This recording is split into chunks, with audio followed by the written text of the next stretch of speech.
Sebastian, MC, ready to head up to the library? Maybe they're up in the library already. I'll just grab some of my things and...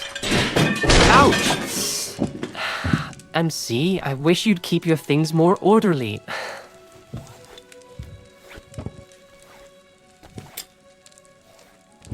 Huh.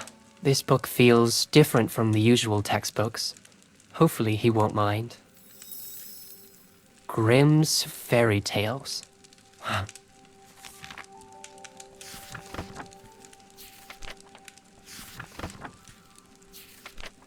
This must be a Muggle book. Let's see. It seems to be divided into various stories, a bit like the Tales of Beetle the Bard. Perhaps this one? The Dog and the Sparrow. A shepherd's dog had a master who took no care of him, but often let him suffer the greatest hunger. At last he could bear it no longer, so he took to his heels, and off he ran in a very sad and sorrowful mood. On the road he met a sparrow that said to him, "Why are you so sad, my friend?" "Because," said the dog, "I am very, very hungry, and have nothing to eat." "If that be all," answered the sparrow, "come with me into the next town, and I will soon find you plenty of food." So on they went together into the town, and as they passed by a butcher's shop, the sparrow said to the dog, "Stand there a little while, till I peck you down a piece of meat." So the sparrow perched upon the shelf, and having first looked carefully about her to see if anyone was watching her, she pecked and scratched at a steak that lay upon the edge of the shelf, till at last down it fell. Then the dog snapped it up and scrambled away with it into a corner, where he soon ate it all up. "Well," said the sparrow, "you shall have some more if you will, so come with me to the next shop, and I will peck you down another steak." When the dog had eaten this too, the sparrow said to him, "Well, my good friend, have you had enough now?" "I have had plenty of meat," answered he, "but I should like a piece of bread to eat after it." "Come with me then," said the sparrow, "and you shall soon have that too." You have a nice reading voice. Merlin's beard! MC, you nearly gave me a heart attack. When did you sneak in? Only a minute ago. Forgive me for not announcing myself earlier. Well, don't do that again.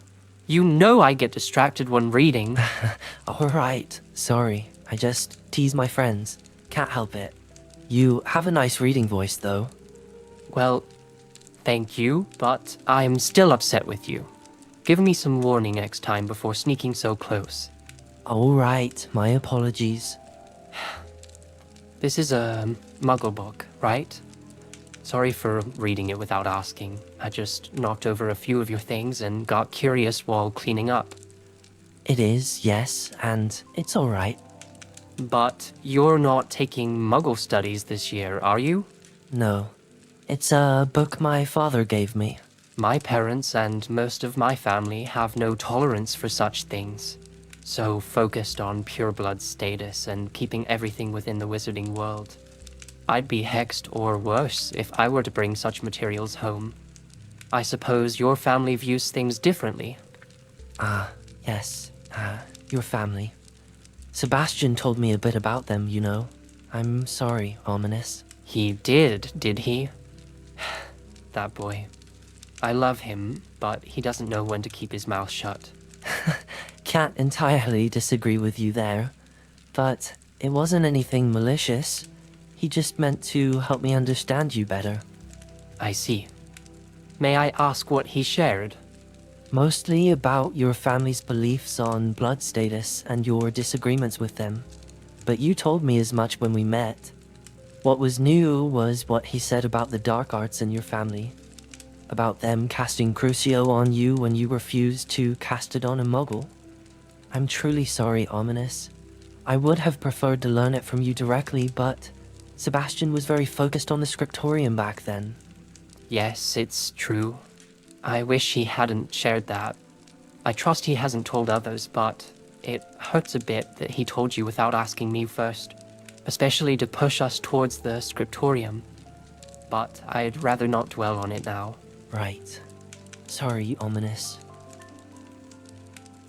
You know, reading this book felt a bit rebellious. If my family knew, well, Indeed. My father used to read me some of these fairy tales. In fact, the book was a gift from him. Some of the tales are rather dark and my mother never approved, so I hid the book from her. you like darker stories? Not that I'm in a position to judge, considering my family history. Sometimes, but happy stories are great too. And Ominis, their mistakes don't have to be yours. I don't think of your family when I see you. Not that I've ever met them or plan to. I appreciate that, MC, and I know I can be different. My Aunt Noctua demonstrated that. But I've still made mistakes, things I can't take back. Sebastian told me you felt that way, but you did what you had to. You didn't really have a choice. One always has a choice. And you choose to be different. Letting past mistakes define you forever will keep you tied to them. You're more than that. Sebastian said nearly the same thing. And he's faced consequences for his actions, but haven't we both forgiven him? People can change. They don't have to be who they once were. I see your point. It's just... Well, thank you, MC. If you're willing, I'd like to hear about your family. I've been curious since meeting you, especially given your abilities. Oh, right. Well, it's probably not what you'd expect. Oh? My father is a Muggle. My mother is what I've heard other students refer to as a squib. Neither of your parents were magical. That's right. I grew up believing magic was just a fairy tale. I went to boarding school, made friends, worked on our family farm. Strange things happened around me when I was young, but I didn't know it was magic, or that I was the cause. Not until Professor Fig visited with my Hogwarts letter. It's hard to imagine. You've come so far, starting Hogwarts late as a 5th year, surpassing students with years more training. Yet you lived fully as a Muggle beforehand. Wait, if your mother is a squib, how did you not know about magic? Ah, well. My mother reluctantly told me the story of my grandmother after I received my letter, so I really only learned about this recently. My grandmother was a half-blood witch. She died when I was 12. I always knew her as quiet, gentle, someone a bit, distant sometimes. But she loved me. When my mother was young, my grandmother used magic regularly around the house, but one day when my mother was 7 and my uncle was 3, something happened. Go on. It was a cold winter day when my grandmother crouched in front of their fireplace, cast a gentle incendio to light the wood. She drifted into one of her dazed states. My uncle, only 3 and excited about a toy he had made with twine and twigs, bounded up to my grandmother, tugging on her arm excitedly. It startled her, and being pulled from her dazed state, she jerked back, still clutching her wand. The spell, rather than dissipating, flared and scorched his toy and his entire left arm. Merlin. They tried both Muggle and magical healers, but the damage was too severe. His arm had to be amputated. The next day, my grandmother snapped her wand in two, tossing it into the same fireplace where it had happened. And from that day on, my grandmother left magic behind and lived as a Muggle. My uncle was young, he barely remembered it. He believed he had simply fallen into the fire, and that was the story they all adopted. My mother remembered everything, but repeated the lie whenever asked. That must have been terrifying for her. It was. Neither my mother nor uncle were magical, both born as squibs. Magic had seemingly vanished from the family. Then I came along. When I got my Hogwarts letter, my mother admitted she'd always feared one of her children would turn out to be like her mother. My parents mean well, and I know they care about me, but things have been a bit strange since coming to Hogwarts. I think my parents, my mother especially, still harbor that fear my grandmother instilled into her of magic, and my unique abilities would only complicate things, so I haven't told them. That's a great deal to carry. I'm sorry, MC. It's all right. Thank you for listening. In a strange way, I suppose our families are similar. Yours values blood status and magic, whereas mine fears magic and would likely be happier if I was born a Muggle. That's an interesting perspective, but I suppose you're right. Sorry for talking your ear off. Not at all. I appreciate you sharing it. I hope you know I don't think any less of you. You're a dear friend. My apologies for rifling through your things. You're welcome, and it's no trouble, truly. In fact, would you like to hang on to the book for a while?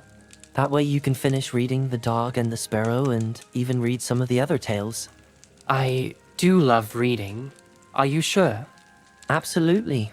In fact, I insist. Although, maybe with one condition. You're starting to sound like Sebastian. I am not. I just wondered if we could read a few of the tales together sometime. You can read them on your own too, of course, but it was fun listening to you read.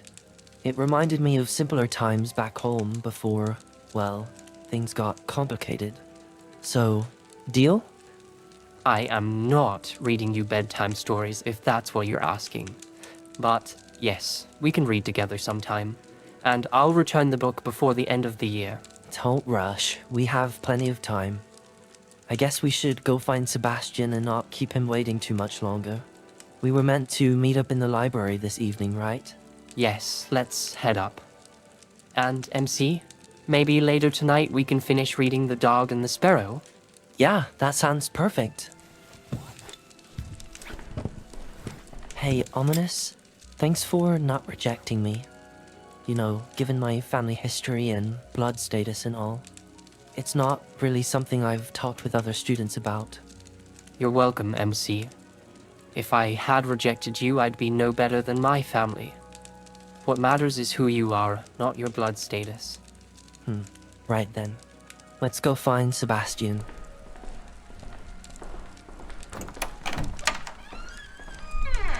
Oh, and MC, one more thing. Can you please clean up your side of the dorm so I don't send things tumbling again?